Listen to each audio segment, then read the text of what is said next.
XRP가 안 움직인다고 답답하셨던 분들 많으시죠? 왜 XRP는 가격만 보합권에 머무르는 걸까요? 정말 이 엄청난 기술력이 제대로 평가받지 못하고 있는 걸까요? 그렇지 않습니다. 지금 당장 여러분의 눈에 보이는 가격 움직임이 전부가 아닙니다. XRP 레저는 이미 기관들의 엄청난 자금과 함께 조용히 하지만 폭발적으로 성장하고 있습니다. 전 세계 상장 지수 펀드에 14억 개 이상의 XRP가 잠겨 있으며 미국 내에서만 9억 개에 육박하는 XRP가 락업되어 있다는 사실을 알고 계십니까? 이 숫자가 의미하는 것은 단순한 투기를 넘어선 거대한 기관 자본의 전략적인 움직임입니다.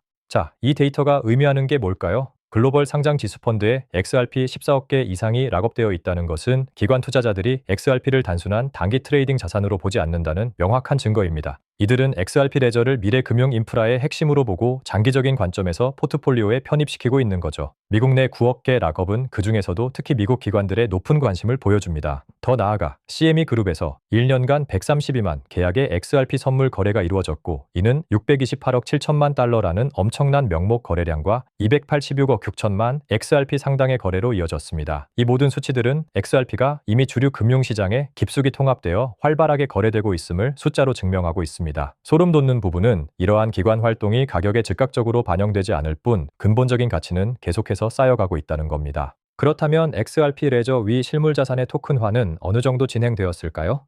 현재 XRP 레저 상의 실물자산 토큰화 규모는 48억 달러를 넘어섰습니다. 불과 얼마 전 41억 달러였던 수치에서 폭발적인 성장을 이룬 것이죠. 이 규모는 스테이블 코인을 포함한 전체 블록체인 랭킹에서 네 번째에 해당하며 이더리움과는 불과 10억 달러 차이밖에 나지 않습니다. 루크 저지스의 발표에 따르면 실물자산 추적기가 이 속도를 따라가지 못할 정도라고 하는데요. 이는 XRP 레저가 기관들의 실물자산 토큰화 중심지로 급부상하고 있다는 명확한 데이터입니다. 특히 웨스지라는 프로젝트는 2억 9,380만 달러의 시가총액을 기록하며 XRP 레저 위에서 기관들이 T빌, 즉 국채와 같은 실물자산을 24시간 7일 동안 발행하고 상환하는 데 RLUSD를 활용하고 있음을 보여줍니다. 하지만 XRP 가격은 여전히 답답하다고 느끼는 분들이 많습니다. 기관들의 이러한 움직임이 정말 XRP 홀더들에게 실질적인 이득으로 돌아올까요? 핵심만 간단히 말해서 그렇습니다. XRP의 유틸리티는 다양한 방식으로 발생하며 때로는 눈에 보이지 않는 곳에서 더 크게 작동합니다. 잭 맥도날드 리플 RLUSD 부사장의 설명을 들어보면 명확해집니다. 그는 XRP가 XRP 레저의 고유한 가스 토큰 역할을 한다고 밝혔습니다. 모든 거래와 활동에 XRP가 필수적으로 사용된다는 거죠. 하지만 법적 제약 때문에 암호화폐를 직접 다루기 어려운 기관 고객들을 위해 RLUSD 같은 스테이블 코인이 필요합니다. 소름 돋는 부분은 RLUSD가 사용될 때마다 백그라운드에서는 XRP의 유틸리티가 발생한다는 겁니다. 즉, 스테이블 코인이 활발하게 사용될수록 XRP의 수요는 간접적으로 증가하고 있습니다. 리플이 자체 스테이블 코인인 RLUSD를 대량 발행한 것도 이러한 전략적 사고의 결과입니다. 하룻밤 사이에 2억 개가 넘는 RLUSD가 민팅된 것은 단순한 발행이 아닙니다. 리플은 스테이블 코인 관련 법안이 가장 먼저 통과될 것을 예측하고 USDC 같은 경쟁사들을 돕기보다는 자체 솔루션을 통해 기관 고객들을 위한 유동성을 선탑제하고 새로운 온체인 시장을 개척하려는 의도입니다. 이는 리플이 시장의 판도를 읽고 선제적으로 대응하는 능력을 보여주는 명확한 데이터입니다. RLUSD의 사용이 늘어날수록 XRP 레저의 생태계는 더욱 활성화되고, 이는 궁극적으로 XRP의 가치 상승으로 이어질 것입니다. 전통 은행들의 스테이블 코인에 대한 우려는 역설적으로 XRP 레저의 잠재력을 더욱 부각시킵니다. 은행들은 예금 자본이 스테이블 코인으로 대거 이동하는 자본의 이탈 현상을 우려하고 있습니다.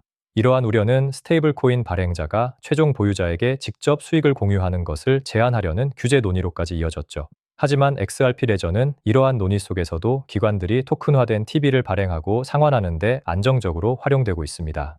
이 데이터가 의미하는 게 뭘까요? 기관 자금은 규제 논의가 마무리되기를 기다리거나 개인 투자자들이 시장을 이해하기를 기다리지 않습니다. 이미 그들은 XRP 레저를 통해 새로운 가치를 창출하고 있습니다. 호주 중앙은행의 프로젝트 아카시아는 XRP 레저가 실제 국가 단위의 금융 시스템에서 어떻게 작동하는지 보여주는 구체적인 데이터 기반 사례입니다.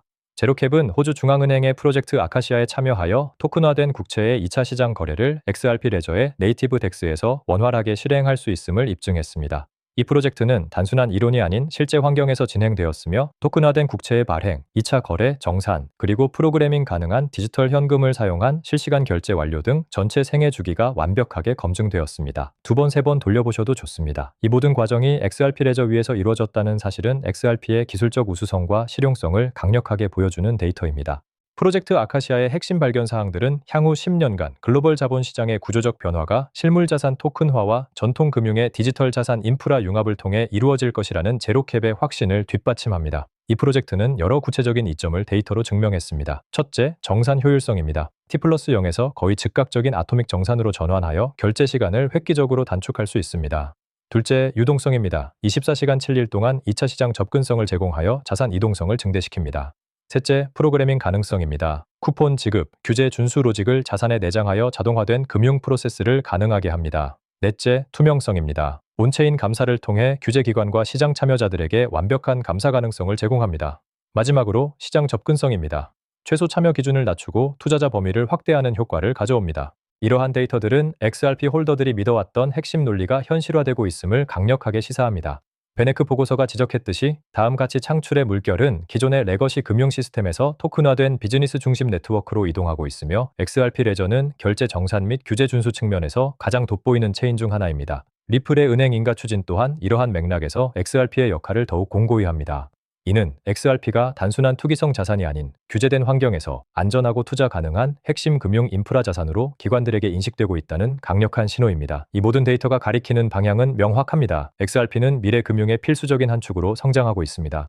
결국 XRP의 가치는 단순히 가격 차트의 움직임만으로는 온전히 설명될 수 없습니다. 기관들의 엄청난 XRP 락업, 폭발적인 실물자산 토큰화 규모, CME 선물 시장의 활발한 거래량, 그리고 호주 중앙은행 프로젝트 아카시아와 같은 구체적인 활용 사례들이 바로 XRP의 진정한 가치를 입증하는 데이터입니다. 여러분이 인프라에 대한 투자에 장기적인 관점을 가지고 있다면 지금 XRP 레저 위에서 벌어지고 있는 일들을 결코 가볍게 여겨서는 안 됩니다. 두 번, 세 번 돌려보셔도 좋습니다. 이 데이터들이 말해주는 XRP의 미래는 우리가 상상하는 것보다 훨씬 더 크고 견고합니다. 오늘 우리는 XRP가 단순한 코인을 넘어 글로벌 금융 인프라의 핵심으로 자리매김하고 있음을 수많은 데이터와 사례들을 통해 확인했습니다. 기관들의 움직임은 우리가 알지 못하는 사이에 이미 미래 금융의 토대를 XRP 레저 위에서 구축하고 있는 거거든요. 이런 심층적인 데이터 분석과 인사이트를 계속 받아보고 싶으시면 구독과 좋아요 꼭 눌러주세요. 다음 영상에서 또 만나 뵙겠습니다.